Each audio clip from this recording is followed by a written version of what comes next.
Φίλοι τηλεθεατές, Χριστός Ανέστη. Για σήμερα το πρόγραμμα περιλαμβάνει το γκολ του Πανσεραϊκού στη Φυλή. Φάσεις από τη δεύτερη ομάδα του Πανσεραϊκού, η οποία βγήκε πανηγυρικά πρωταθλήτρια και περιμένουμε να δούμε πότε θα παίξει με την Παναχαϊκή για το ποια ομάδα βγει πρώτη. Φάσεις από το θρίλερ της Σίτας από την Ηράκλεια.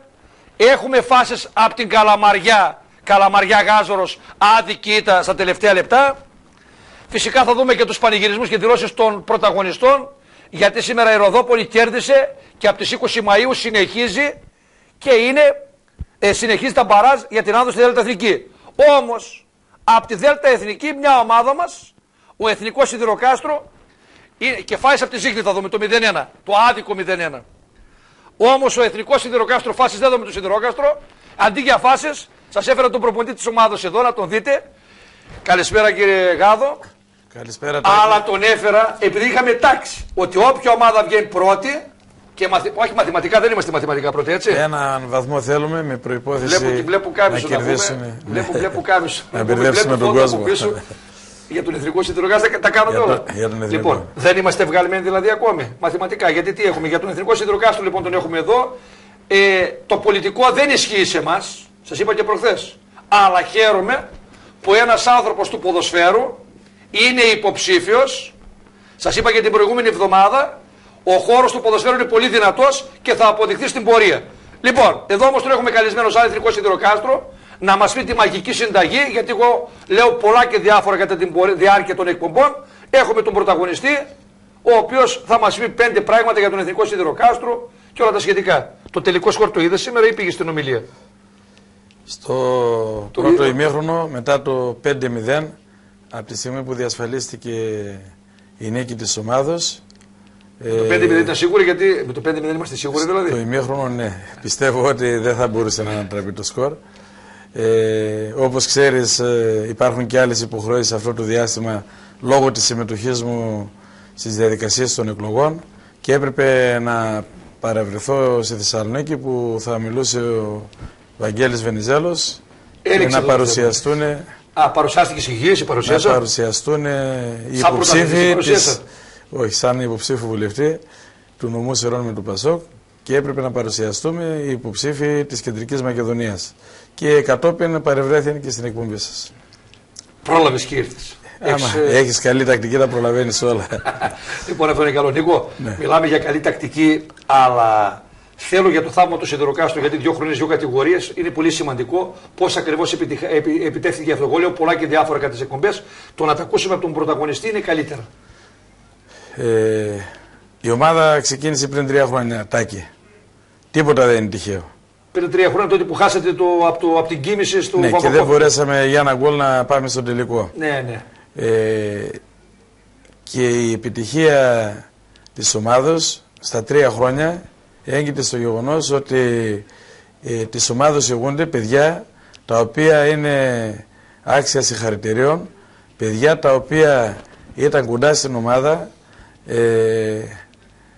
πρόεδρος και συμβούλιο το οποίο φρόντιζε να μην λείπει τίποτα από τους ποδοσφαιριστές, από τον προπονητή και το πιο βασικό, χωρίς παρεμβάσεις, και όταν υπήρχε κάποιο και το πιο βασικό μπόρεσαν στα 2 προηγούμενα χρόνια να ανταποκριθούν πλήρως σε αυτό που καίει όλες τις ομάδες και σε αυτές που είναι και στη Super League, στο οικονομικό, και πιστεύω ότι και φέτος αυτό θα γίνει. Δηλαδή, Νίκο, με λίγα λόγια, ζητούσες και αυτό που ζητούσες εσύ υλοποιούνταν. Κατά το δυνατόν. Ναι, ναι, κυρίως έτσι γινότανε. Κάποια στιγμή όμως μπορούσαν και άνθρωποι της διοίκησης να προτείνουν κάποιον και αν θεωρούσα ότι έπρεπε να αποκριθεί, γινόταν και αφίδρομη η σχέση. Συγγνώμη, έκανα πρόταση σε εσένα όμως. Όχι από μόνοι του, δηλαδή ναι. Σε έφεραν του κάθε σε κάτι και σε λένε αυτό τον έχουμε πάρει. Όχι, σε καμιά περίπτωση. Η συνεργασία πρέπει να υπάρχει. Ναι, γιατί κάποιοι παράγοντες, κάποιοι προπονητές, κάποιοι ποδοσφαιριστές μπορεί να προτείνουν σε μια διοίκηση μια μεταγραφική κίνηση. Δεν μπορεί όλοι να έρχονται σε μένα και μετά από συνεννόηση και αποδοχή μπορούσαμε να τον εντάξουμε στο σωματείο. Και με αυτή την πολύ καλή λειτουργία 2 χρονιές πάμε για έναν βαθμό που λέει μαθηματικά σε 2 double, που είναι πολύ σημαντικό για μια ομάδα που πριν 3 χρόνια δεν ήταν και στην καλύτερη των περιπτώσεων μέσα στον χώρο του ποδοσφαίρου στο νομό μας. Κοίταξε όμως, είπες κάτι, ότι υπάρχει μια διοίκηση. Μια διοίκηση όμως η οποία είναι αποδεκτή από τον κόσμο. Δεν θα μπορούσε να είναι και διαφορετικά, γιατί αυτά τα παιδιά είναι εξαιρετικά. Δεν θέλουν να τους κάνουν το κέφι. Ούτε και βλακές, εδώ τα αποτελέσματα θα βγάλουν από μόνα τους. Συνεργάστηκα σε πολλές ομάδες και είχα εξαιρετική συνεργασία. Δεν θέλω να τις αναφέρω μία-μία, γιατί σχεδόν όπου έχω συνεργαστεί με σπάνιες εξαιρέσεις είχα πολύ καλή συνεργασία. Τι να θυμηθώ, τη διοίκηση του Ακριτίδη, του Γιώργου Σιμιγρίτα. Σε πόσες ομάδες σου λέω είσαι, έκανες τον προπονητή? Πάρτε το βιογραφικό μου που έχω σαν υποψήφιο. Άρα, άσε το συμβίβασες και αυτά. Τώρα σου λέω πόσες ομάδες, γιατί θέλω να δω στον αέρα, ρε παιδί μου, κάτι πόσες ομάδες είσαι προπονητής? Σε 20? Σε λιγότερες, γιατί έκανα πολλά χρόνια. Σε 15, σε 15. Από 20 ποδοσφαιριστές 300, από 10 άτομα καθένας 3.000 τα κατάκα έβγαλες κοντρά. Έχεις ένα πάγιο, 3.000. Έτσι λέμε κοντρά. Τώρα κολοκοτρώνεις γελά γιατί δεν μπορεί να κάνει λογαριασμό. Βάλε το 22% που θα ψηφίσουν τα ΣΟΚ, οπότε πάμε σε περικοπές. Για να κάνουμε και λίγο πλάκα, γιατί σε είπε το ποδόσφαιρο. Και το ποδόσφαιρο και την πολιτική και όλα πρέπει να τα βλέπουμε λίγο πιο χαλαρά, γιατί. Έτσι ακριβώς. Λίγο μένα με ενδιαφέρει το ποδόσφαιρο περισσότερο, και το ότι ένας άνθρωπος στο ποδοσφαίρο μπαίνει και στην πολιτική, αυτό είναι θετικό. Και γιατί το λέω αυτό εδώ? Πάντα οι αναφορές μου, το τονίζω και θέλω να το προσέξεις γιατί είσαι και εκπαιδευτικός. Πάντα οι αναφορές μου όταν γινόταν για το ποδόσφαιρο, παλιότερα μας θεωρούσαν αναλύτες. Και μέσα από κάποιες διαδικασίες όπως το δέρτο της αγάπης και κάποιες άλλες συνεργασίες, απεδείχθη ότι ο χώρος του ποδοσφαίρου είναι πιο δυνατός και πιο συναισθηματικός. Οπότε εκείνο περί αλητών έχει φύγει.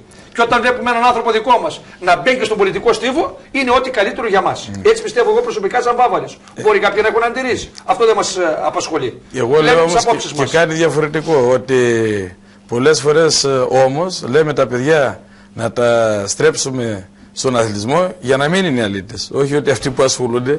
Πολλές φορές δεν λέμε να πάει το παιδί να παίξει μπάσκετ, να παίξει ποδόσφαιρο για να μην έχει άλλα στο μυαλό του. Ναι. Και θέλω να. Κουτουπολάς αυτός από το δικό μας, από το Σάκη, ο Νταΐς. Ευχαριστώ του Σάκη.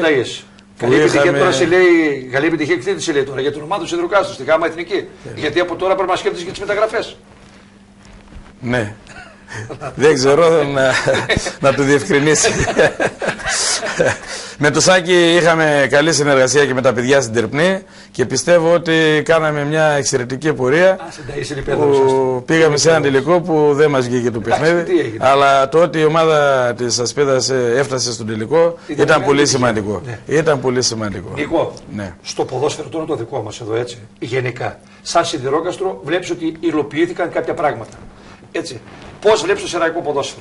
Γιατί πολιτικά, επειδή δεν ασχολείσαι με την πολιτική, είμαστε ο τελευταίος νομός. Ενώ ποδοσφαιρικά, με την δική σας άνοδο πλέον, σαν νομός έχουμε ανεβεί.